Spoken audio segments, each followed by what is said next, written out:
Bună treabă ai făcut de data asta. Fata asta duce mai mult profit decât toată la un loc. Uite și tu. De 3 ori mai mult în ultimele luni. Și n-au trecut decât 6 luni. Da. Și îmi place că am făcut și clienți fideli. Dacă ar fi să onorăm toate cerele, ar lucra săraca 24 pe urcat. Ar trebui să o lăsăm mai moale, doar mai avem și alte fete. Ce ai, mă? Te-ai muiat? Acum ți-e milă? Nu știi bine că curul tău acolo unde ești? Vrei să pierzi tot? Nu e asta, mă. Doar că atunci când îi văd ochii ăia, parcă nu mai trăiește. Parcă ar fi un strigoi ce se chine să rămână în viață. Mă sperie câteodată. Lasă, mă, e doar o curvă care știe să joace. Nu ne pasă de ce ai pe afară, nu de interior. Acela e lor. Dacă învață să și le duce sau nu, e treaba lor. Să-mi aducă banul și în rest nu mai pasă. E drept. Cine știe ce m-a apucat. Te pomenești că-ți place mica trufuliță. Adevărul e că e bună rău. N-ar strica să-i fac și eu din când în când un control tehnic. Nici vorbă! Am spus că nu ne atingem de marfă. Ce sare așa, mă? E doar o curvă. Dacă vreau eu o regulez când am chef, n-am nevoie de aprobarea ta. Bă, eu am adus-o pe Adela. Dacă tot e să o atingă cineva, o las eu. Aha. Zi așa, mă. O vrei pentru tine. Înțelegi, șeful. Dar ai grijă să nu ți-o tragă ea ție.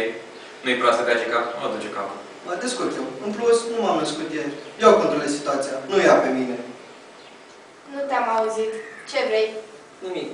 Doar mă uitam. Ai pauză? Nu, mă pregătesc. Am un client în câteva minute. Client? Ce client? Ai să fii surprins, dar chiar nu știu ce mai băgați voi pe gât. Pe gât, vorba vine. Îmi pare rău. Îți pare rău? Pentru ce? Pentru tot. Pentru tot? Pentru tot ce mi-ai făcut, că mi-ai distrus viața, că mi-ai spulberat toate visele, că am ajuns o curvă, că părinții mei nu știu ce e cu mine? Pentru asta îți pare rău? Ce vrea să spun? Că te-am iertat? Ah, asta aștepți de la mine, nu? Iertare. Să poți dormi liniștit nopțile. N-am știut. N-am știut că se va întâmpla asta. N-ai știut? Ești idiot? Cum să nu știi? Cu mine. N-am știut că voi păți asta. Aha. De ce zâmbești? Crezi că ai dreptul să râzi? Nu ai niciun drept. Să nu uiți asta. În plus, mergi la client doar când te trimit eu. Ai priceput? Da. Da. E liberă. Vă așteptăm.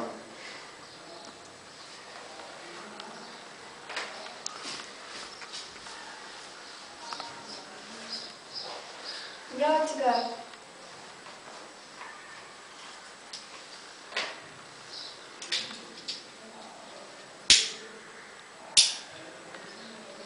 Du-te în camera, ai un client. Stai jos. Marș. Apropo, m-a sunat italianul de 2 ori. Adela nu s-a dus, am pierdut 300 de euro. Am avut alt client. Nu am avut alt client. Nu vin și-mi vinzi gogoși de astea. Am avut un aranjament și nu s-a respectat. Nu mă bași pe mine în căcat. Sunt și alte fete. Tu ai impresia că asta e cofetărie? Nu vrei pe asta și o iei pe alta? Bă, am avut alți clienți. Ne cunoaștem de mult, Cristi. Nu-mi vinde tu căcat din asta. Am luat 1000 de euro în 3 secunde. Mă piși pe 1000 ta de euro. Am avut o lipeală. Dacă Adela nu se duce, ies eu prost. Bă, mai erau încă 10 fete și dă dracului pe italian. Omul a cerut-o pe asta. Ce n-ai ei apărarea? Bă, eu am adus-o pe Adela, fac ce vreau cu ea. Da, te-ai mai dus alte 10 fete.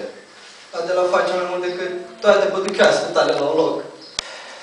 Nu mă așteptam să faci asta. Să te schimbi așa. Curva asta ți-a mințit, tu chiar nu vezi ce-ți face. Bă, nu-ți convine? Ia-ți fetele și carte. O să mă descurc și fără tine. Bă, țigarele ai din banii lui Adela. Mașina la fel. Trăiești din banii lui Adela. Ce naiba mai vrei? Nu-ți convine? Care-te. Uite dracu. Dă-l mă ăsta. Era gelos pe tine. Se vedea cu ochiul liber că tărai creierul în toată afacerea asta. Cel puțin, pe mine m-ai dus de nas în strâmare. Cine e prost, e prost. O să te descurci tu și fără el. Taci, de ce te porți ca o... Ca o curvă. Știi, eram îndrăgostită de tine printre a 6-a. Scriam ca proasta în jurnal că o să mă căsătoresc în rochie albă ca o prințesă. Mă por ca o curvă, pentru că asta m-ai făcut. Credeam că-ți plac femeile care tac și fac. Adela, eu... Știu. Îți pare rău. A fost un accident nefericit și promis că nu o să se mai întâmple. Tâmpitule, uită-te la tine, marele afacerist.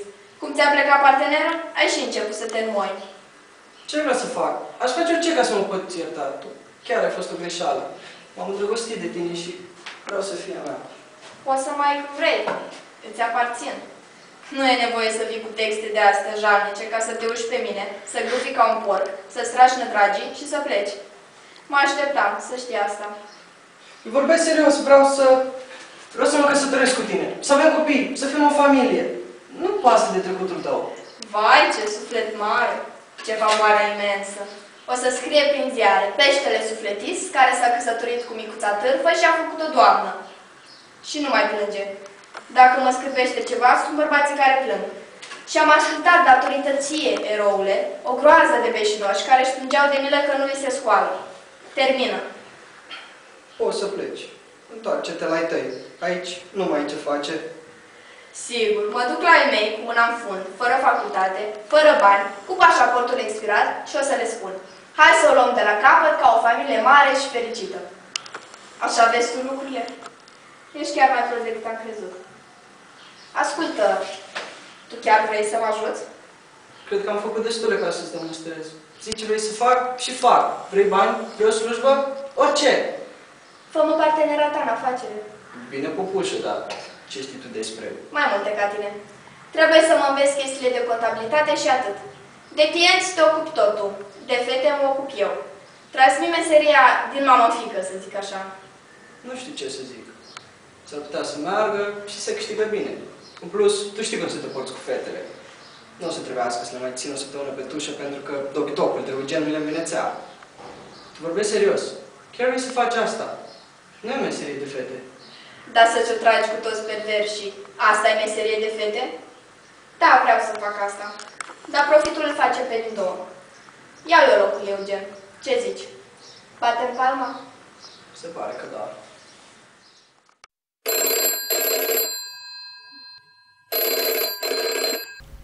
Alo, Eugen? Cristi la telefon. Te rog, frate, nu închide. Iată, uite pe cine aud. Ți-a tras curva țeapă? Hai că nu pot vorbi mult. Sunt în pușcărie și nu pot să dau decât telefonul acesta. Au aflat tot. M-a dat în gât curva naibii. Ajută-mă, frate, să ies pe cauțiune și să-mi plec din țară, că altfel îmi fun pușcăria pe viață. Nu mă lăsa. N-am la cine să apelez. Și te-ai gândit să-l suni pe vechiul și bunul tău amic Eugen, pe care l-ai lăsat cu fundul gol, fără clienți și fără fete și fără să-l întrebi de sănătate. Așa mă enervează când am dreptate. Hai că ne reglăm când ies, promit. Mă știi că somn de cuvânt, nu mă lăsa descoperit. Nu te mai știu deloc. Ți-am zis, afacerile sunt afaceri. Pe mine nu mă trage în jos pentru că ți s-a pus spate pe o curvă. Te-ai băgat în căcat, scoate-te. Te rog, nu mă lăsa, sunt disperat. Ajută-mă să ies și să fug din țară și hai să vezi că nu-ți rămân dator. Vrei să fugi din țară? Ia mașina de lei. Pașaportul rămâne la mine. Cheia rămâne tot la mine. O să dau clientului când vine. Tu vei fi anunțată, dar să fii pregătită tot timpul. Dar de ce eu? Tu taci și asculti ce spun eu. Aici e camera, acolo e dușul. Folosește-l des și cu încredere. Eu îmi respect clienții. Dar eu cum am? Tu nimic. Tu nu vorbești, nu gândești, nu faci decât ce ți se spune. Acum ești a mea și fac ce vreau cu tine. Nu mai e pe nimeni altcineva. Am avut încredere în tine. Nașpa. Se întâmplă și la case mai mari. Da, hai, lasă vorba. Pregătește-te. Ba tu ar trebui să te pregătești. Pentru tine nu o să fie bine. Agent Maria de la